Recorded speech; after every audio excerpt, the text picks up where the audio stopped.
Dear student, आज history इतिहास की क्लास में हम देखेंगे गुप्त साम्राज्य। तो गुप्त साम्राज्य देखेंगे कि पहले किस हिसाब से प्रश्न आए थे और अब कैसे प्रश्न आएंगे, उनका संक्षिप्त और विस्तार दोनों तरीके से हम वर्णन करेंगे। तो देखते हैं गुप्त साम्राज्य के बारे में।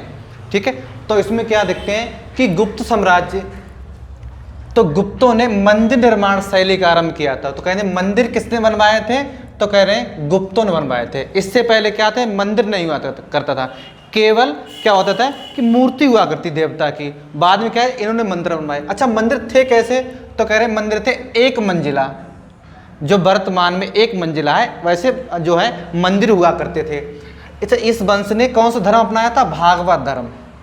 ठीक, राज चिन्ह क्या था, विष्णु का वाहन एक गरुड़ था। तो पूछा जाता है कि गुप्त वंश का राज चिन्ह क्या था, तो विष्णु का वाहन गरुड़ था। ठीक, मौर्य साम्राज्य के बाद इस वंश ने समूचे उत्तर भारत पर अपना अधिकार किया। ये कई बार क्वेश्चन बन चुका है कि मौर्य के बाद उत्तर भारत पर जो है किसने जो है साम्राज्य अपना फैलाया, तो हम कहेंगे ठीक है गुप्त साम्राज्य ने।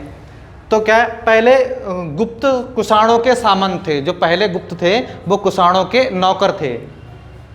ठीक, गुप्त वंश की जानकारी कितनी मिलती है, वायु पुराण। अगर पूछते हैं पुराण कितने हैं, कोई 18 में एक पुराण है वायु पुराण। उसमें क्या मिलता है कि हमें गुप्तों की जानकारी मिलती है।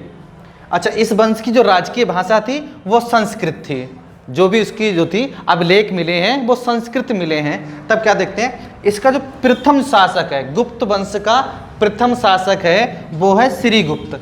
तो श्रीगुप्त शासनकाल कब तक है, 240 से लेके 285 ईस्वी तक है। आगे क्या है, गुप्त वंश का प्रथम शासक था। ठीक, पूना के ताम्र पत्रों में इसे आदिराज की उपाधि दी गई। अगर पूछा जाए कि आदिराज की उपाधि किसे दी गई, तो कहेंगे प्रथम गुप्त शासक श्रीगुप्त को ठीक आदिराज को उपाधि दी गई है।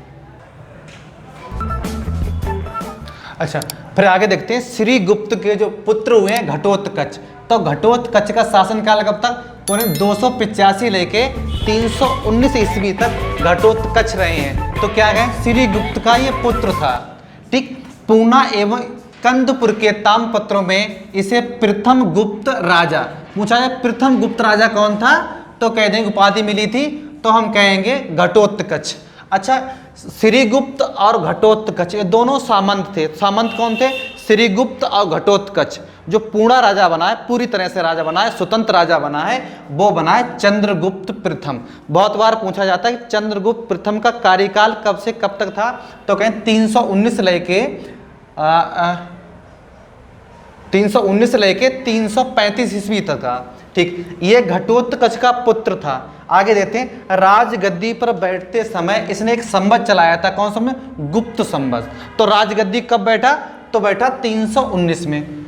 ये राजगद्दी पर 319 या 20 ईस्वी में बैठा था। ये महाराजा या महाराजाधिराज, दो बातें समझिए, महाराजा या महाराजाधिराज की उपाधि धारण करने वाला ये प्रथम शासक था। कैसा था, प्रथम शासक था। ठीक, अच्छा, गद्दी बैठते हुए उससे स्वर्ण सिक्के जारी किए, ऐसा करने वाला ये प्रथम शासक था। तो पूछा जाता था गुप्तों में सबसे पहले किसने स्वर्ण सिक्के जारी किए, तो कह देंगे चंद्रगुप्त प्रथम ने स्वर्ण सिक्के जारी किए थे।